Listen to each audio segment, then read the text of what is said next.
자, 보시면 이제 우리가 부동산의 특성으로 들어왔습니다. 이 특성은 여러분들이 부동산학 원론이나 개론에서 많은 공부를 했을 텐데 이 특성을 공부를 해야 되는 이유는 이 부동산, 특히 토지가 왜 동산과 달리 가치를 가지는가, 또는 어떠한 특성 때문에 부동산의 시장이 이렇게 동산에 관련된 시장보다 이렇게 어려운가, 분석이. 자, 이런 부분들이 다 이제 감정평가와 연관이 되어 있는 거죠. 자, 그래서 이 부동산의 특성, 특히 토지의 특성을 여러분들이 잘 또는 명확하게 이해를 해야 된다는 거죠. 이해. 외우는 게 아니고 이해를 해야 된다는 겁니다. 자, 앞서서 우리가 부동산의 종류를 설명을 드렸죠. 이 종류는 물론 감정평가에 관련된 부분도 있지만 여러분들이 부동산에 관련된 용어를 정확하게 구사를 하라는 거죠. 제가 첫 시간에도 말씀을 드렸지만 여러분들이 부동산 학과 또는 부동산 학을 공부하는 학생으로서 나중에 졸업하거나 또는 지금 여러분들이 다른 전공자들과 또는 집에 가서 얘기를 할 때 여러분들이 정확한 용어 구사를 통해서 여러분들의 전문성이 날로 확보되어 가고 점점 넓혀져 가는 겁니다. 따라서 이 부동산에 관련된 용어를 정확하게 구사를 하시는 습관을 가졌으면 좋겠습니다. 자, 그리고 이제 이 부동산의 특성은 그러한 부동산의 정확한 용어 구사를 함에 있어서 여러분들한테 많은 도움을 줍니다. 특히 이 부동산의 특성, 특히 토지의 특성으로 인해서 나타나는 파생 현상을 반드시 여러분들이 이해하고, 자, 물론 처음에는 외워야 되겠죠. 외워서 이해를 하고 그걸 여러분들이 정확한 용어로 구사를 할 수 있으면 좋겠다 하는 부분이 제 바람이 되겠습니다. 자, 그래서 지금 이 부동산의 특성을 여러분들과 이제 공부를 할 예정인데, 자, 이 지구라고 하는 부분을 여러분들이 한번 보시면 좋겠습니다. 지구에 대한 부분이 한번 여러분들이 생각을 좀 해봐야 될 그런 부분인데, 자, 여기에서 지금 여러분들이 호주, 그 다음에 뭐 이쪽 그 인도 차이나 반도, 그 다음에 뭐 태국, 그 다음에 이제 이쪽으로 더 오면은 중국, 우리나라, 뭐 일본 이렇게 보이죠. 이제 주로 이제 뭐 인도 이렇게 보이는데, 아시아 중심 관련된 뭐 이렇게 오세아니아 이런 식의 지금 내용을 보고 계신데, 어떤 느낌이 드시는지 뭐 지금 볼 수가 없기 때문에 여러분들과 얘기를 할 수는 없지만, 자, 이걸 보시면 좋을 것 같아요. 자, 이 지구라고 하는 부분이 여러분들이 어떤 노력을 통해서 늘릴 수 있는지에 대한 부분을 한번 질문을 하고 싶습니다. 자, 어떤 말이냐면, 여러분들이 이 지구의 이 표면, 어떤 거는 육지로 쓰고 있고 어떤 데는 지금 이제 바다로 쓰고 있는데, 이 지구의 표면을 이렇게 늘릴 수 있는지에 대한 부분, 또는 우리가 이렇게 이제 우리나라도 있고 이렇게 뭐 중국도 있지만 이걸 이렇게 연결을 통해서 여기를 다 육지로 만든다 했을 때, 이거 뭐 가능성이 전혀 없는 얘기긴 하지만, 자, 이 두 가지의 경우를 놓고 보겠습니다. 자, 이 지구의 표면을 이렇게 더 확장을 할 수 있을까? 확장을 할 수 있을까 하는 부분을 생각을 해보시고, 이렇게 그림이 잘 안 그려지네요. 또는 이렇게 바다를 메꾸어서 육지로 만들 수 있을까 하는 부분. 자, 둘 다 실현이 불가능한 얘기긴 하지만, 자, 이 바다를 육지로 메꿔서 땅으로 이제 흙으로 메워서, 돌든 흙을 다 메워서 일부를 육지로 사용하는 부분이 있을 수 있죠. 이게 전체적으로 뭐 서해 전체를 메꿀 수는 없지만, 자, 그렇다고 하면 이거는 간척이라고 하는 부분이 있죠. 간척. 그러면 이거는 토지의 공급일까요? 아닐까요? 자, 이렇게 지구의 표면이 늘어난다고 하는 것은 우리가 현재 살고 있는 지구의 크기가 늘어나는 거기 때문에 당연히 이거는 공급이 늘어나겠죠.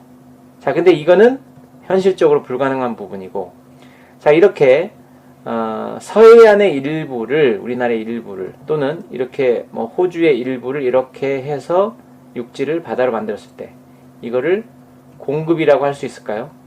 이 부분을 여러분들이 생각을 해 보시면 좋겠습니다. 자, 그런데 결론은, 자, 이거는 현실적으로 불가능한 부분이고, 그 다음에 이거는 현실적으로 돈을 많이 투입을 하게 되면, 또는 얕은 바다의 경우에는 바다를 육지로 만들 수 있는 거죠. 자, 이거는 우리가 부동산학에서는 공급으로 보지 않습니다. 자, 이 부분은 토지 이용의 전환이라는 개념으로 이 부분을 보고 있습니다. 자, 그래서 부동산 이론에서는 이 지구의 표면도 역시 지표로 보는 거죠. 지표. 자, 우리가 단지 바다로 이용하고 있을 뿐이고, 왜냐면 육지로 이용하려고 하면 돈이 많이 들기 때문에 이 부분은 우리가 늘리기는 되게 어렵죠. 그러니까 이용의 전환을 하기에는 되게 어렵지만 실제로는 이 부분이 공급이 아니라 이용의 전환으로 보시면 되겠다 하는 부분입니다. 자, 이 개념, 물리적으로 늘릴 수 없다고 하는 부분이 예컨대 우리가 흔히 얘기하는 부증성이죠. 부증성. 그 다음에 여기에 있는 토지를 이쪽으로, 또는 뭐 이쪽에 호주에 많이 있는 토지를 우리나라 쪽으로 가져와서 더 넓힐 수 있다? 없다. 없죠. 자, 이게 이제 부동성이 되겠죠. 자, 이런 개념을 여러분들이 이렇게 지구의 어떤 하나의 사진을 가지고서 이해를 하시면 외우는 것보다는 훨씬 더 이해가 빠르지 않을까 하는 부분으로 해서 이 사진을 먼저 보여드리고 있습니다. 자, 토지의 특성, 가장 큰 게 이제 자연적 특성과 인문적 특성으로 나눕니다. 두 개. 자, 우리가 선천적인 게 있죠.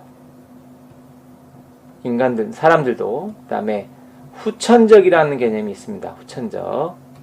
자, 선천적인 것은 아무리 바꾸려고 해도 바꿔지지 않는 게 있죠. 자, 후천적인 것은 우리가 태어나고 나서 사람의 관계나 또는 친구들, 그 다음에 어떤 선생님을 통해서 바뀌어가는, 또는 내가 어떤 책을 감명 깊은 책, 또는 뭐 영화를 좋은 걸 봤다 그래서 바뀌어지는 경우가 있죠. 자, 그래서 토지 같은 경우도 선천적으로 자연적으로 태어났기 때문에 전혀 바꿀 수 없는 특징이 있다.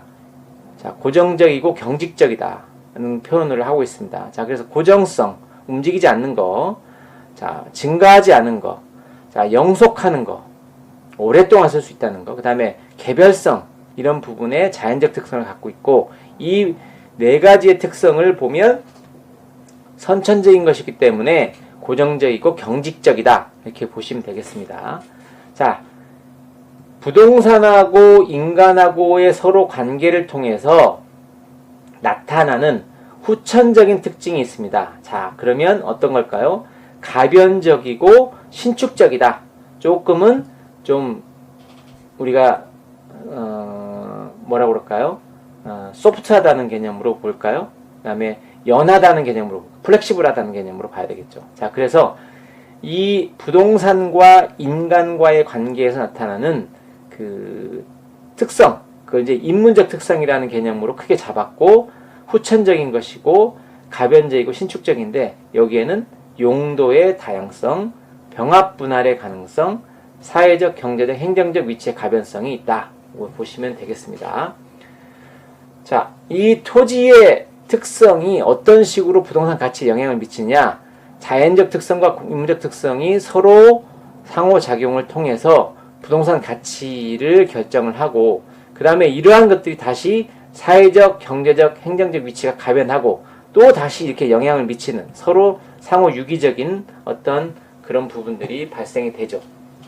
자, 그래서 이 부동산의 특성이라고 하는 것이 부동산의 현상을 특수하게 만들어서 뭐와 동산과는 달리 특수하게 만들어서 부동산의 가격 발생과 형성, 그 다음에 부동산 시장과 경기 변동, 그 다음에 이런 거에 영향을 미쳐서 부동산 가치의 평가의 필요성 등 독특한 현상 및 문제 등을 파생시키고 있다. 자, 그래서 이 파생되는 현상들을 여러분들이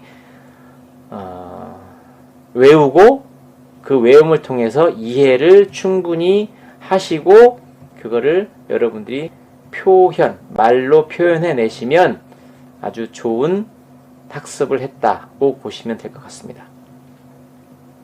자, 첫 번째 들어갑니다. 자, 부동성. 자, 위치의 고정성, 비이동성, 뭐 여러 가지로 얘기를 합니다.